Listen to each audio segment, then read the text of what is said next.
Hello and welcome to Little Africa News. My name is Mona Davids and I am the founder of Little Africa News and New York Voice, as well as On the Spot with Mona Davids. Today we're having our Meet the Candidate and we are interviewing Ismael Malave Perez, who is running for New York City Comptroller. So I want to jump into this because this is a very, very important race. This is a role that is critical to a functioning, highly efficient city government. So Ismael, please introduce yourself. Thank you so much for joining me here at Little African News. And, tell our viewers and our listeners and our readers about yourself. Thank you so much for having me, Mona. For me, it's really an honor and a pleasure to be here as it relates to the African diaspora. It's a community that I am hold dear to my heart. I was raised in the Bronx, New York, and which is one of the first places that a lot of Africans come from when they come from all over the world. And when I worked at Lehman College, I was responsible for managing a unit that hired all of the F1 visa students. So I have friends from almost every country in Africa, from Kenya, from Ghana, from Senegal, from Mali, from, you name it. I don't know. I actually helped about 41 students acclimate into the United States as someone who not only became their boss, but became their friends. So hopefully one of these days, I'll be able to travel the world when I go back to visit them. I was raised in the Bronx, but I was born in Puerto Rico. And we came here. I was raised by a single mom. And we went from being, Bronx residents to being homeless and living in a Q Motor Inn for a home as a homeless shelter. And so I know firsthand, and I could relate to what it means to come to this country, have to struggle, have to deal with migrant issues. My mom had a language barrier, and she had to learn English. And her children, my brother and my sister, had to help her. Right, we were her translators. We see this happening a lot with African families, even though we know that in Africa, a lot of people speak English. So you have that one going for a lot of African countries. But we made it in New York City, the greatest city in America.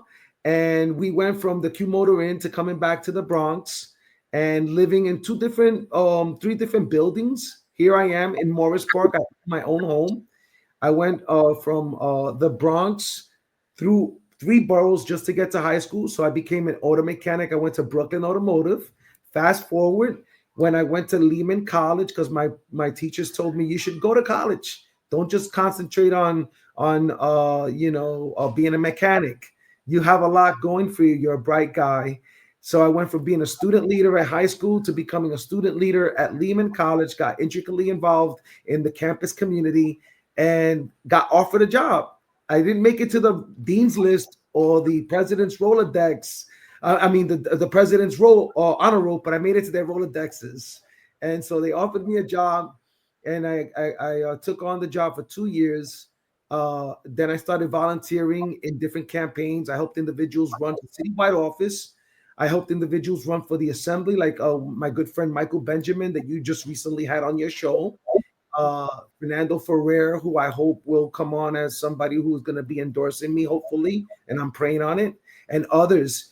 I have made it to the ballot. So from the Bronx to the ballot, and highly qualified, having worked for 5 comptrollers.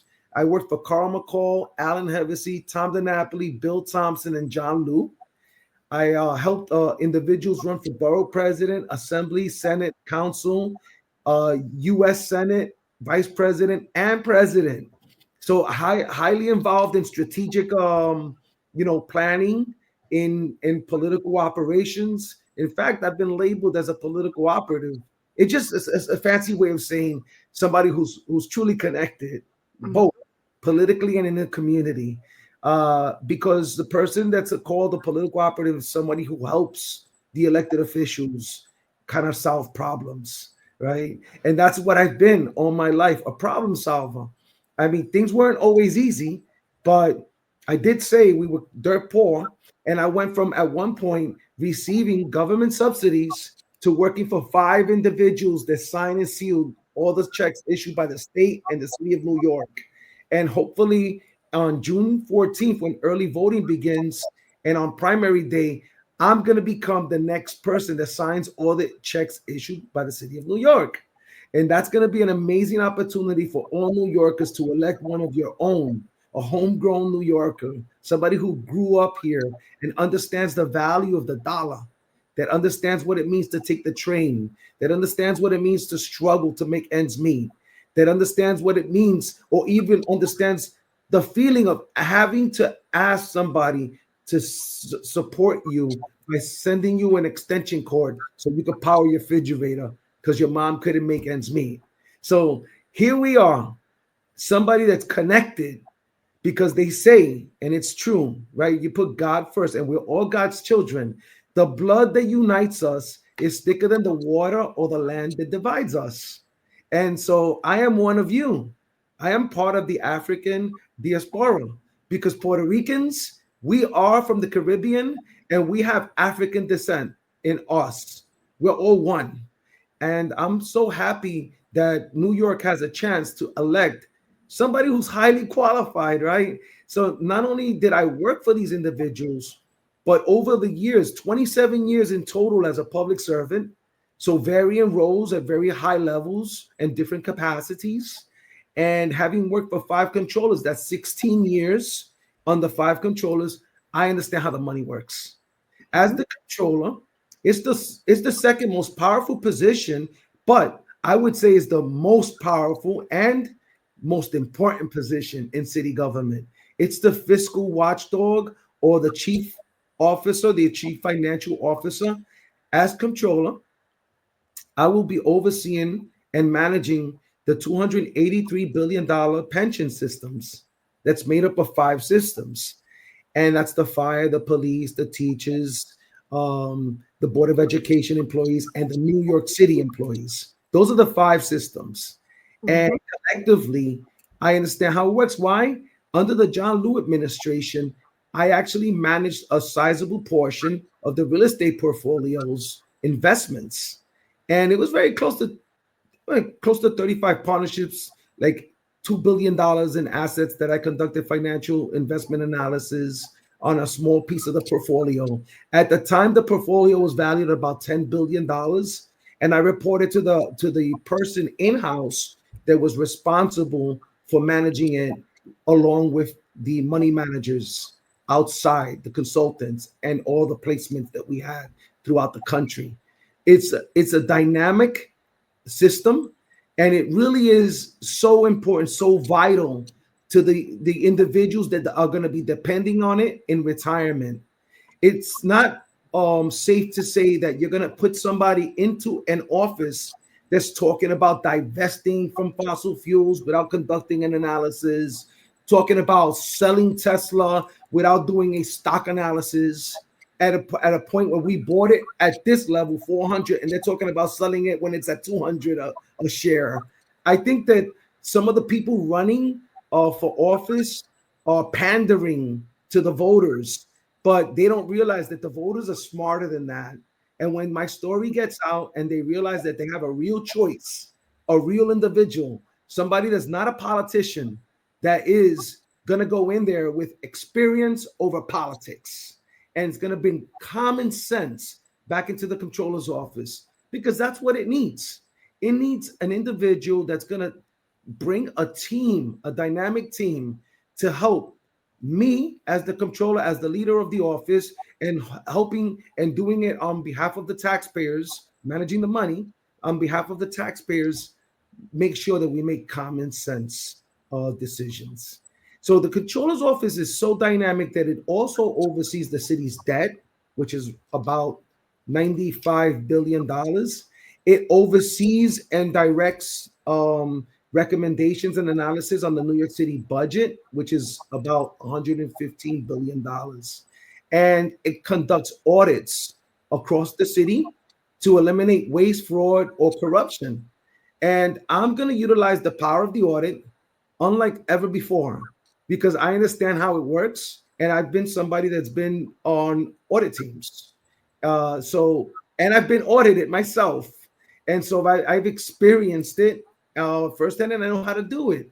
So day one, I'm going to try to make sure that I beef up. I'm not trying to make sure, I'm going to make sure that I beef up the audit unit. I'm going to hire more staff analysts because the city controller's office has lost a lot of its workforce. And how could you conduct citywide audits, at least accurately conduct citywide audits when you're understaffed, right? So the staff needs to be beefed up in the controller's office. And I have a great team. I have advisors. I have a former deputy comptroller that did contracts and procurement. I have a former first deputy controller who is one of my senior advisors on my team. I also have individuals that worked in the controller's office. I have people who have donated to me because they know how great I was as a colleague of theirs who currently work in the controller's office. So my campaign has been built on grassroots. I've raised over $95,000 from small donations from individuals across the city. Those are solid votes. And I got onto the ballot because I came in with over 19,400 signatures. That's like unheard of. So outspent by my opponents, I'm sure they both spent well over $200,000. And I got onto the ballot with under $65,000. So we're making history together. I hope that the voters and your listeners are kind of like made aware that they have a choice. They have somebody that's from the Caribbean who's running for controller of the city of New York, the greatest city, the city that gave me a chance to make it. Somebody who went from being a mechanic to working for 5 controllers. I also worked at the public advocate's office at one point, and I currently work for the city. I work at the office called DCAS, the Department of Citywide Administrative Services. And this particular office is responsible for providing support to all of the agencies across the city. So I have contacts in every agency, and operationally speaking, I work in the logistics unit. I work in a unit that monitors and conducts all of the auctions for the city. Wow. So, yeah, I'm a moneymaker for the city. The unit that I work with, for instance, a tidbit, we sold the Staten Island Ferry to Pete Davidson. Not sure if he's going to do anything with it, but good luck to him on that. He does have a historical Staten Island that he owns, and I process all of the city's scrap metal. So I make money from the byproduct of our operations, where we process the metal that from the operations, and we make money from vendors that collect it for us.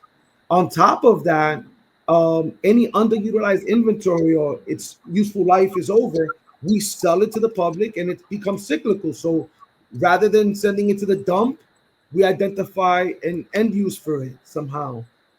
We partner up, people buy, and they can resell it or use it for their own purposes, chairs, tables, etc. That's why I'm going to be the best controller, because I know how to make things work. I know how to find the best value in everything. For instance, I saved the city millions of dollars. I served as an expert witness in a lawsuit, and I utilized and applied my knowledge in the controller's office and in inventory management to kind of dismiss their expert witness's claim for like a $6 million claim. And although the city was found liable, we came at zero cost. Or so basically I dismissed their claim, and the city was found liable, but because of my expert input, they didn't win anything. There was no monetary claim on their part. So we actually won the lawsuit, and it was dismissed in that fashion. Here I am, somebody that also is implemented a citywide maintenance management system with a great team of folks at DCAS. So I understand IT platforms. And one of the things that I'm going to do when I become the controller is implement a transparency portal to support all of the agencies across the city so people know in real time how the money is being managed, how the money is being spent. And that's something that's going to be first of its kind. Okay. I know that the controller's office has the checkbook. Mm-hmm. Checkbook needs to be updated. And I'm going to become that person that's going to update it. On top of that, and for all of the folks that are listening, I'm going to institute a financial literacy program where all New Yorkers are going to learn how to manage money. I'm not sure if you hear the feedback, but there's like a really loud noise. Yeah, it comes and it goes, but it's gone now. So I think it's on your end. If there's a fan or something, maybe. But it's okay. I think that yeah, means I'm talking too much, and maybe when you speak, it goes away. And I felt like I was trying to speak over it. I'm sorry. I hope I didn't sound like I was yelling, but uh, no, not at all, not to, at all. to put it in a nutshell, the controller's office is the most important position in city government because it's the position that manages the city's finances and defends the taxpayer dollar. And as controller, I'm going to make sure that I safeguard taxpayer dollars. I'm going to make sure that the bond program in the city is managed well.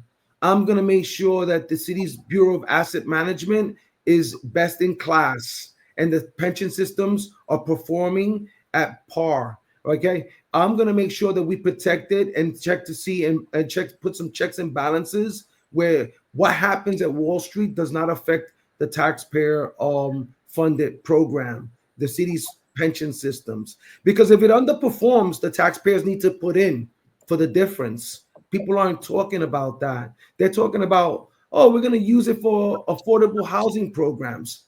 You can't say that. I'm all for affordable housing programs, by the way, but you can't say that you're going to use other people's money to build affordable housing programs without explaining how it's going to make money for the pension systems, right? So it has to be a real deal analysis that if we build this affordable housing platform, this affordable housing program, the pension system is going to earn this much money from it.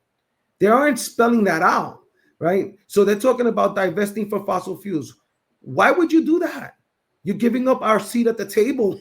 So now we can't even like defend ourselves if the people if they want to jack up the price for fossil fuels. The end user is going to get squeezed, and we have no place at the table. So you want to sell Tesla?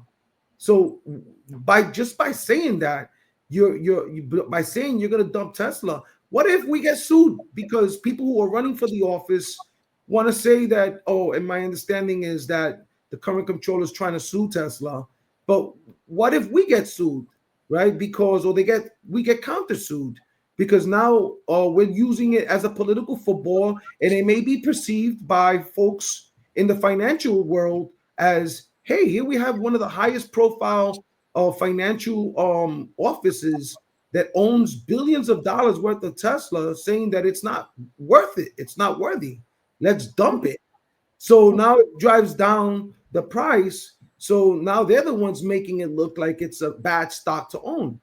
People don't understand how financial markets work, right? And I mean, the controller's office is key.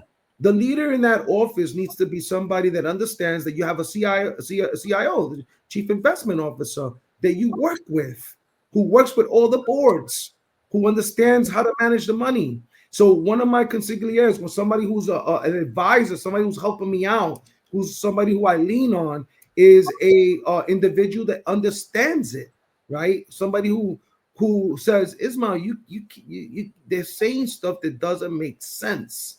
It's not a good look.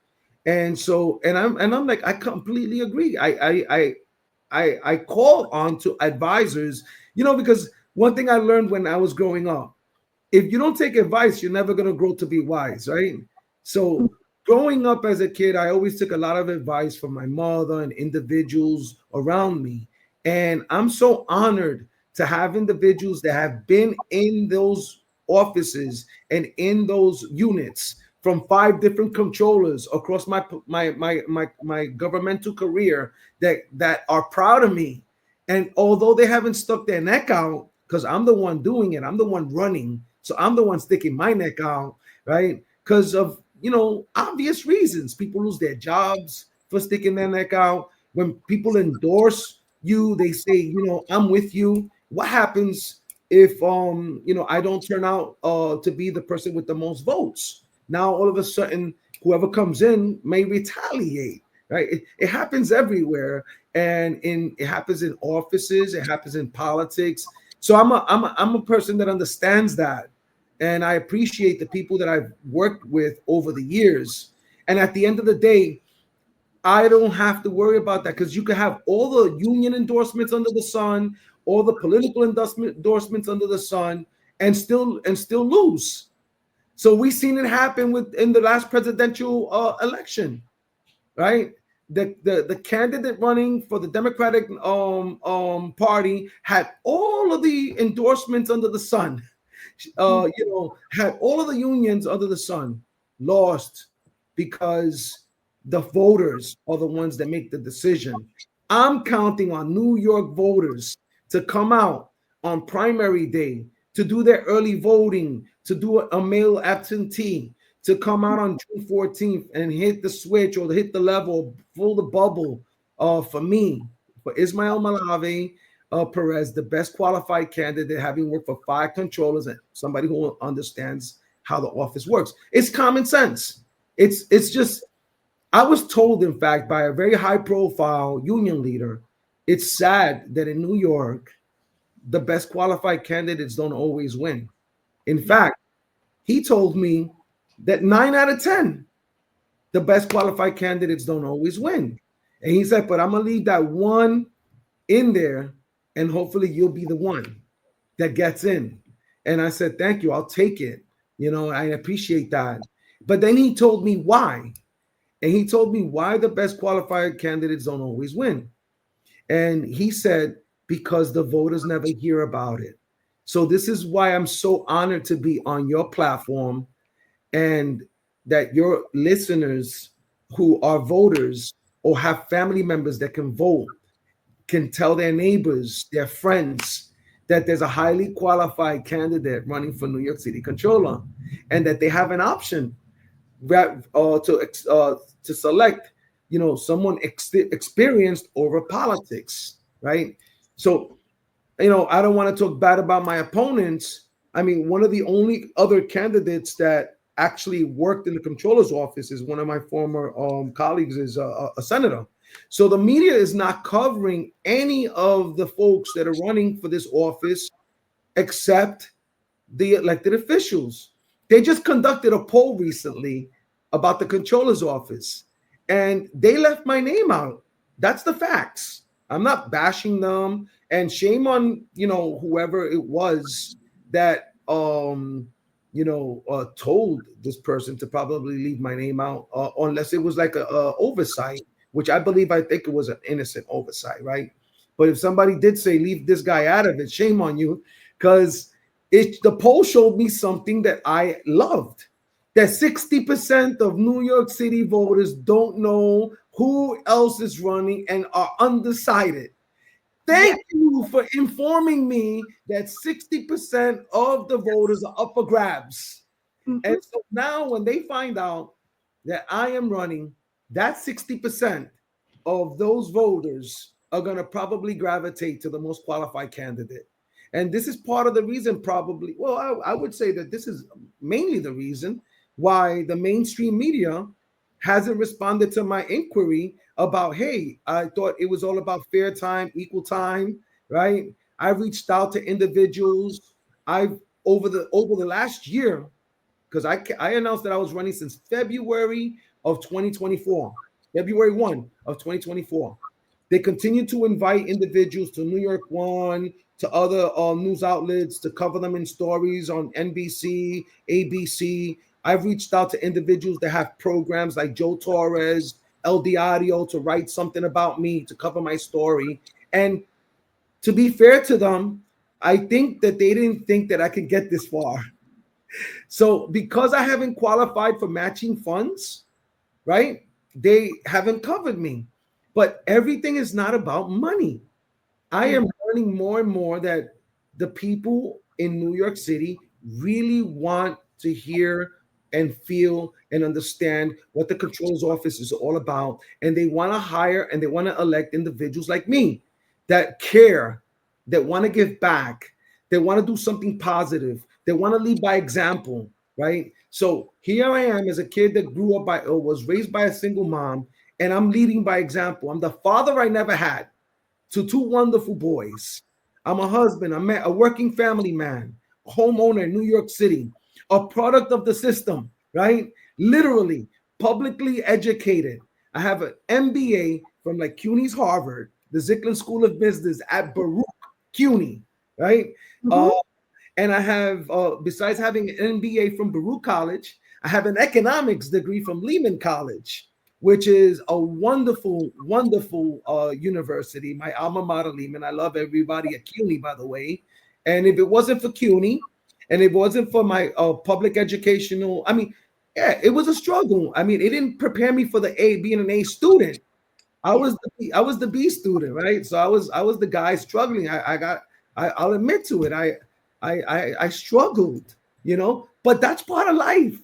You have to struggle in life. I didn't quit, right? I'm not a quitter. And imagine that I told you I went from the Bronx through Manhattan to Brooklyn as a 14-year-old, 15-year-old, 16-year-old, 17-year-old just to get to high school. Mhm. 3 boroughs, waking up at like 5 in the morning, 5:45, getting on the train by 6 to be all the way in Brooklyn and then come back home. You know, that says it all. I'm never gonna quit, and I'm in this to win it. I'm gonna go all the way to the end because if I win, you win. If I win, we win. We're all in this together. And one of my mantras or mottos has always been, I'm on my way, right? And I think we all say that, right? I think we all say, hey, honey, I just got out of work. I'm on my way. Hey, what's going on? I'm on my way to work. Hey, what's happening? I'm on my way to the hospital. Hey, I'm on my way to church. I am on my way to winning because New York City voters are going to help me get there because we are on our way together. We're going to make history because when I get elected, I'll be the first person of Hispanic descent and happens to be a Caribbean born, somebody who understands the office. And so not just because I'm a Latino and I'm from the Caribbean, but because I'm the most qualified, most experienced individual. That says it all, you know, and that's why I'm going to win because taxpayers are going to realize this guy's going to protect my dollars, right? And so when I implement my monetary applications portal, they're going to say, holy moly, he knows what he's doing. And you know, this is the first place where I mention it actually, although I've been calling it a transparency portal. I have an application portal that I think people are going to love because they're going to be able to see where the cost savings are, how the Mhm. money is being spent, what has been allocated to certain agencies that provide, you know, healthcare, mental support to individuals, educational support, right? More learning applications that are accessible via tools, electronic tools, and people could see how the money is being applied, where the taxpayer dollars are going. Wow. No, I think, you know, you raised some really, really important points. And, you know, we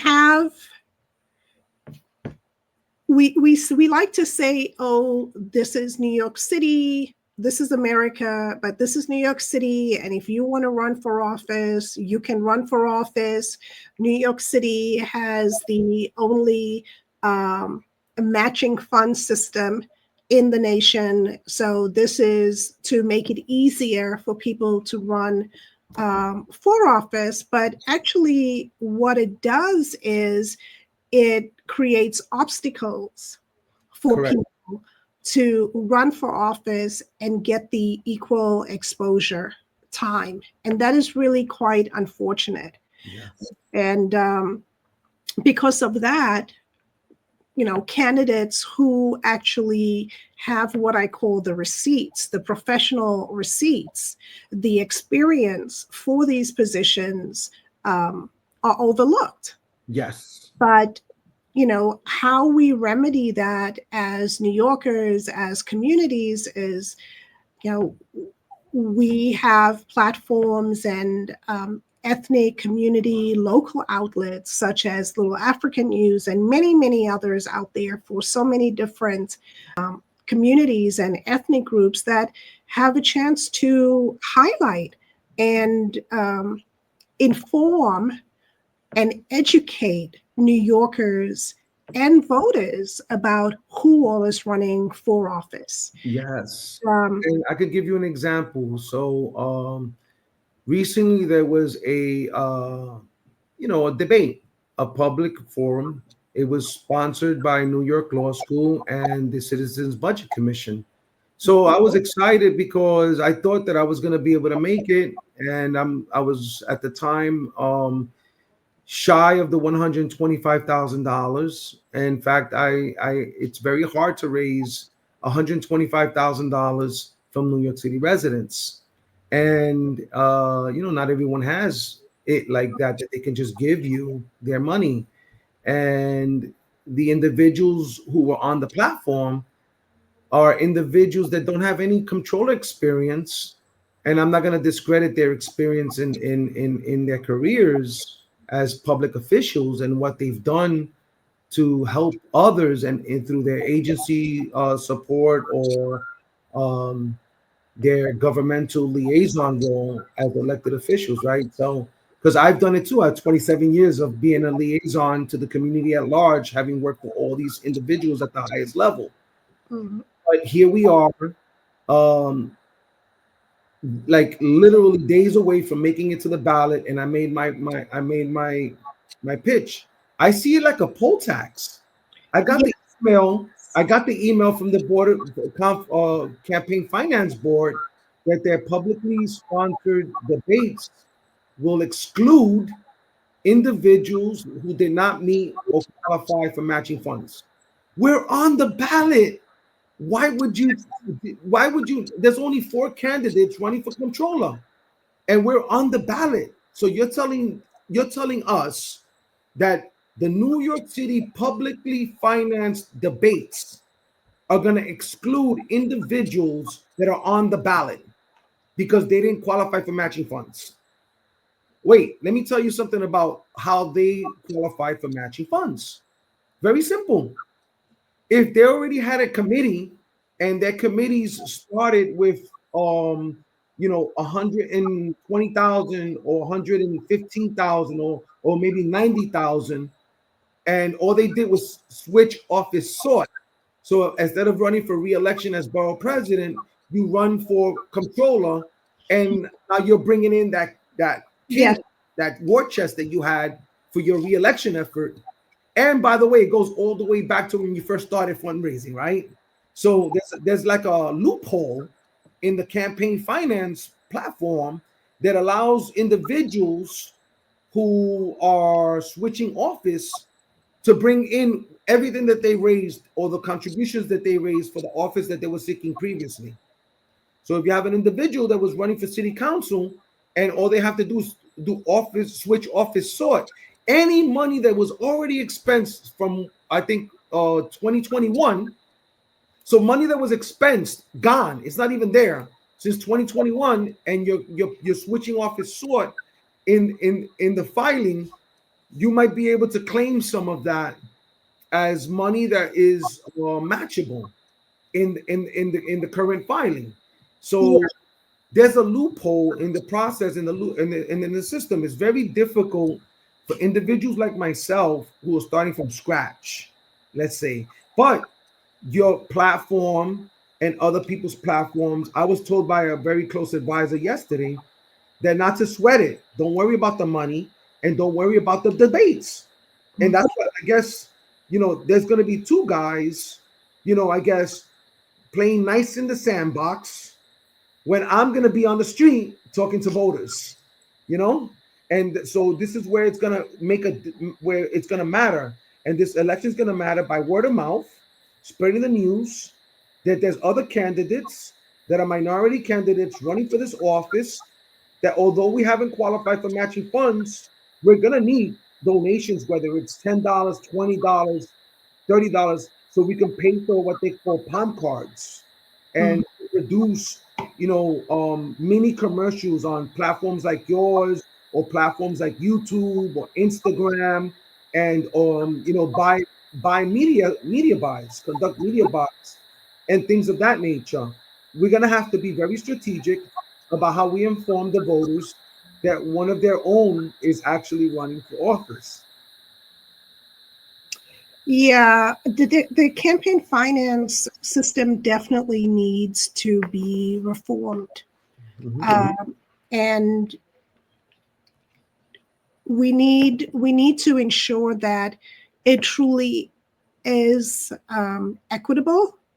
Yes. That it's not, it's not a roadblock for candidates. And to be honest with you, it really doesn't make sense. If you are on the ballot, you should be in the debates. Full stop. The Campaign Finance Board matching system should not be a gatekeeper. It should not be the poll tax. So it's something that needs to be revisited. 100%. And I don't know if it's something that needs to be changed in the city charter, or if it's just something that can be changed on a more, I guess, lower level, or with the regulations. I don't know when it comes to the governance of that office. That's something that we should look into. They should be audited. When I become the controller, I will audit that criteria. Yeah, no, absolutely. It really, really should be, because it's like, we have campaign finance system, so anybody can run. But hello, your campaign finance system also disenfranchises all of these New Yorkers or candidates that you say you want to run. Exactly. It doesn't make sense. It doesn't compute. But again, that's why, whether it's Little African News, community-based organizations such as One City Rising, Asian Wave Alliance, this is why many of us have come together to have online virtual forums, because people work, people have lives. Not everybody can go to a comptroller candidates forum in the morning at New York Law School. Right. I haven't been prepped for a debate or none of that. They have the money to pay for debate prep. They have the money to have individuals tell them what to say and teach them how to lift other people's bullet points and things of that nature. So yeah, they're gonna go online and they're gonna utilize all these catchphrases, like the chief fiscal watchdog, but they don't really know what it means to be that, right? They're calling themselves the bulldog and this and that. I mean, what does that mean, right? They don't know what it means, right? So you're gonna go in there, and day one, you're gonna have a massive learning curve. And day one, for me, I already know how it works. So when I get elected, I already bring a team of individuals, highly experienced individuals that are going to come in with me, or I will keep a lot of the folks that I know are doing a great job over there, right? And so one of the things I want to do for the taxpayer is to make sure that I help become the best controller that New York City has ever had. I want to be there for 8 years. I want to commit to that. And at the end of the day, that's why I'm running, because I think it's a career dream job. But besides that, it's an opportunity for the taxpayer. It's an opportunity for the taxpayer to see that they're going to get somebody. There's going to be no nonsense when it comes to like auditing agencies, to eliminate any waste. And I'm going to identify, because I kind of like know where it is, right? I know where it is because I've been on the operation side, right? I've worked for a agency that supports all the agencies.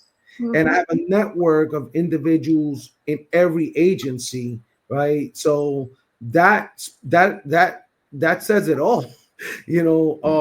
Between my contacts and all the agencies, people that tell me this needs to be overlooked, this needs to be seen, you need to look into this, you need to look into that. There's not a day that goes by that somebody calls me and says, if I become a whistleblower, can you protect me? Or that somebody says, because look, I'm telling you right now that if anything, I'm gonna create a portal where individuals are gonna be able to report stuff to me, and they're gonna be protected, and they're gonna be defended if they need to be defended, because the city's whistleblower law doesn't even protect the whistleblower. It throws them under the bus. We've seen it over the years. So I'm somebody that's gonna make sure that how NYPD has the crime task force, and they have somebody that you call to report crime, and they defend you. They don't drop a dime on you, right? They allow you to say what needs to be said so that we can look into it. That's going to be me. Every agency needs to be audited at least once every 4 years, and I plan to. It's the controller's responsibility to do so. I'm also going to defend, as it relates to the African diaspora, the prevailing wage and the New York working living wage. So these are wages that are set on scales, and anybody that breaks the law, I'm gonna come after them.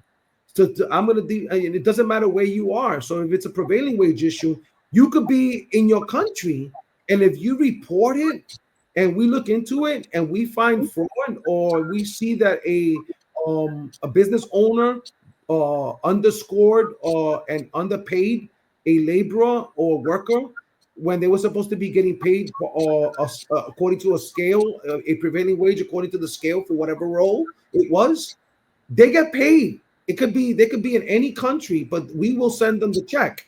So that's something that I'm going to be sure. I'm going to be sure to defend the prevailing wage and the living wage, because I know how it works, right? So I've helped people, and I'm going to make sure that the controller's community affairs unit is beefed up so that we can respond to things a lot faster. It used to be that the controller's office used to have press releases that kind of like made sense. Now the controller's office has press releases, and they talk about their analysis, and then they get kind of like swept under the rug for stuff. Like during COVID, certain people got slapped on the wrist.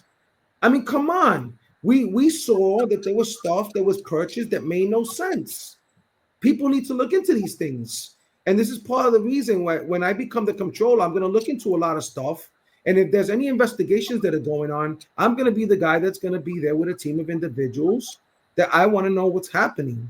And I want to know where the money went and how was it spent, expensed, spent. Uh, is there money? Can we claw back some of that money? Make sure that we assign it. So if I identify waste on one end, then it should be redirected to areas like, let's say, after school programs with the Board of Education, things like that that make sense, right? People are talking about planting trees everywhere. Is that helping us? I don't know that it is or it isn't. Where are they planting these trees, right? Who's getting paid for this? Things like that I'm going to be looking into. Who did the analysis? Is the city being hurt from all these bike lanes that are going up all over the place, and they're eliminating, parking on one whole side of the street? Mhm. Those cars need to go somewhere, right? Of course, they're talking about congestion pricing. First of all, everything's congested because you eliminated half the lanes across New York City. So now you created all these bike lanes, and you created like one lane that goes this way and one lane that goes that way. And so you can't even stop to drop somebody off without taking a chance of getting hit by a bike or Yep. by a scooter. And, Mhm. things like this, senior support, things like that. Seniors need more support. Our mental health crisis that's going on. The police need more support. They need to keep us safe. There's a lot going on in this country. Just because they closed the borders, that doesn't mean that the migrants that came in, First of all, I don't believe that all of them are bad. Remember, my family migrated from Puerto Rico, right? So I'll be the first to admit that, and I'm not talking bad about anybody here, by the way. That even my own family, we've had one bad apple, right, or two, right? Everyone in across, it's just human nature. It just happens. So we have to give everybody a fair chance, a fair shot, and we have to give them the support services. But on whose dime? So we're talking about building affordable housing. Look, migrants were put in hotels that were five-star hotels, right? Who thought about that? I mean, people came to this country from Africa and they learned how to navigate, and they learned how to utilize the system to become legal, and to become, to get their work visa, whatever it took to get it, right? To do it legitimately, right? So they came to study, and for whatever reasons, they love it here, and they say, you know what, I would love to live here. I can help my family out. I want to get a stay. I want my visa. I want to convert. I want to go from being an F1 student visa, go back home, come back, and become somebody that wants to live here, and or get do residency. You have to do it the way it's supposed to work according to the law. So here we are. We have people that are coming like this overnight, being put in a hotel. What about the people that came before that are still figuring it out? You're allowing other individuals just to skip the line, and it kind of like throw everybody off, right? Um, and I did start off by saying that the blood that unites us is thicker than the water or the land that divides us.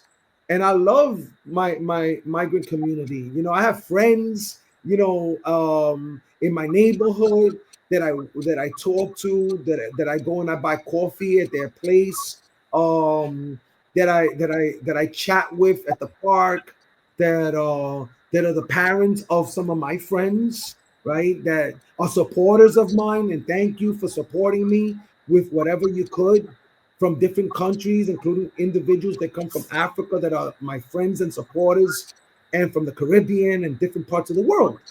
And we're all one. It's just a matter of working together to sort of like help each other out. And the network and the ability to tell individuals, if you go here, you're going to get support. If you go there, you're going to get legal advice. If you speak to these individuals, they will help you out with immigration law. If you send your mother, or take your mother here, you can enroll her for more senior support.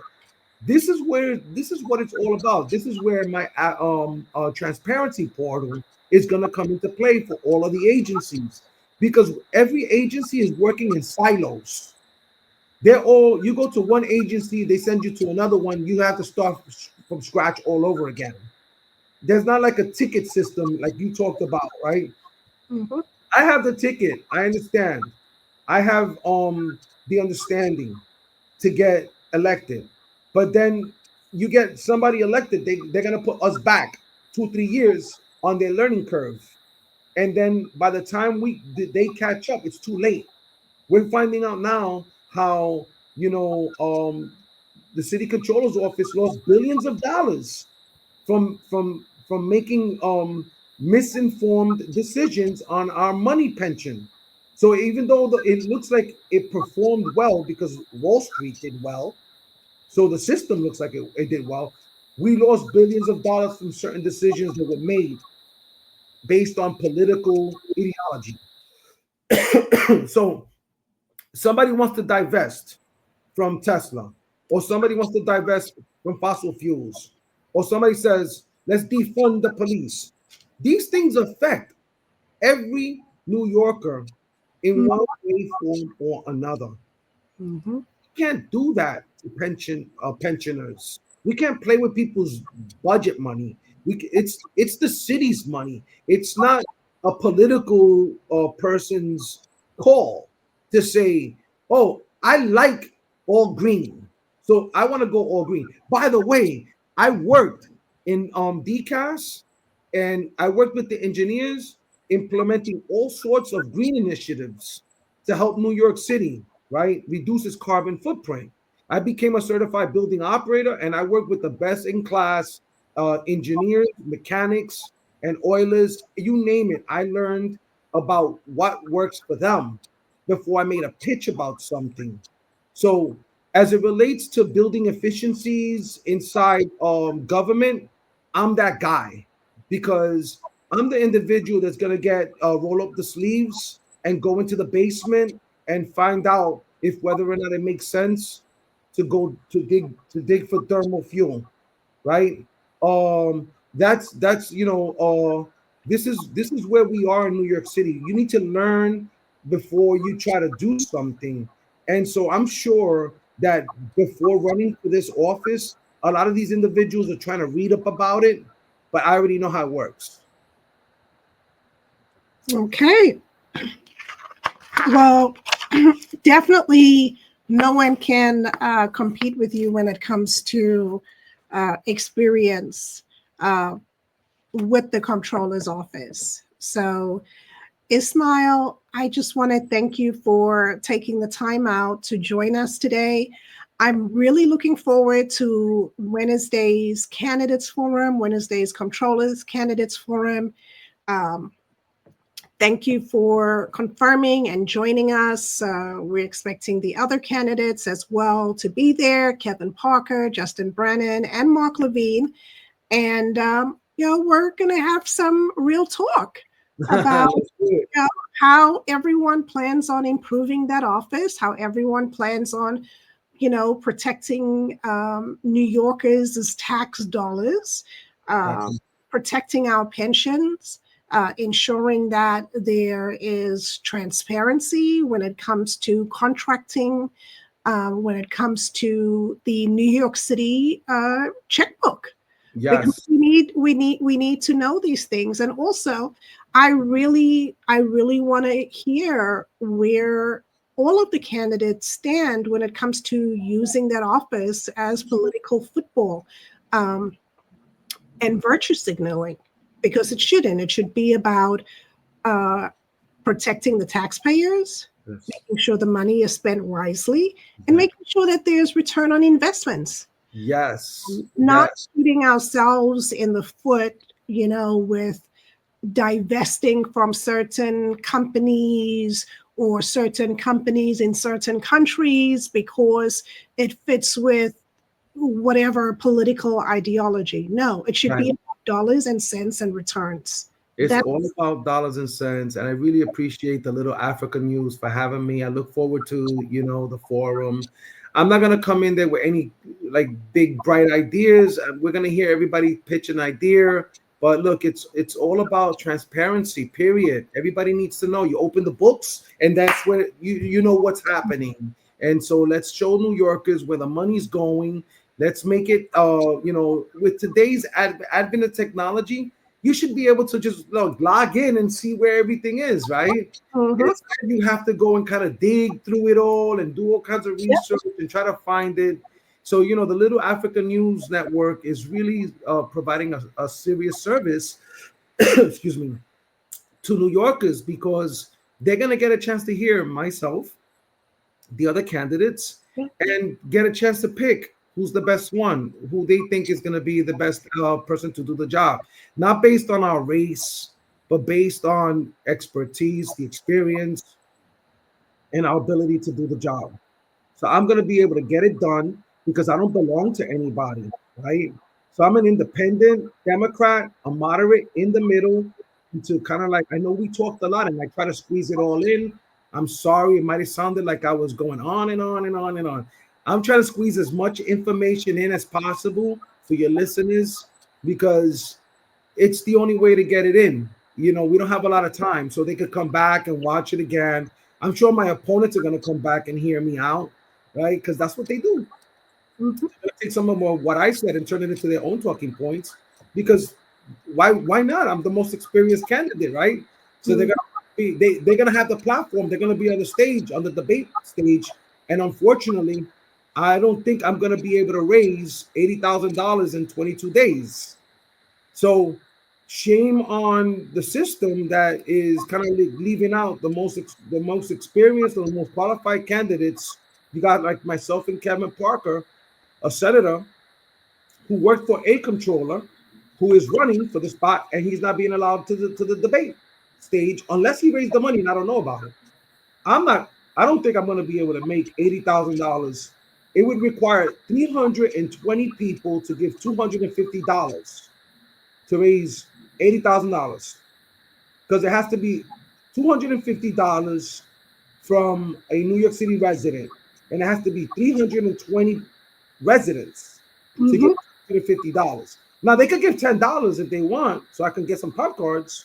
But you know, as it relates to my vision for the controller's office, is very plain and simple. It's going to be a transparency agency. It's going to do the best job to protect taxpayer dollars, to manage the 5 pension systems with ethically, and to make sure that I don't play politics. It's not going to be a political football, soccer, or ball. It's going to be based on common sense and fiduciary role, a fiduciary responsibility. The controller needs to be a fiduciary, point blank. It's built on city worker capacity. So I'm going to beef it up, and I'm going to make sure that our city audit agency has the best,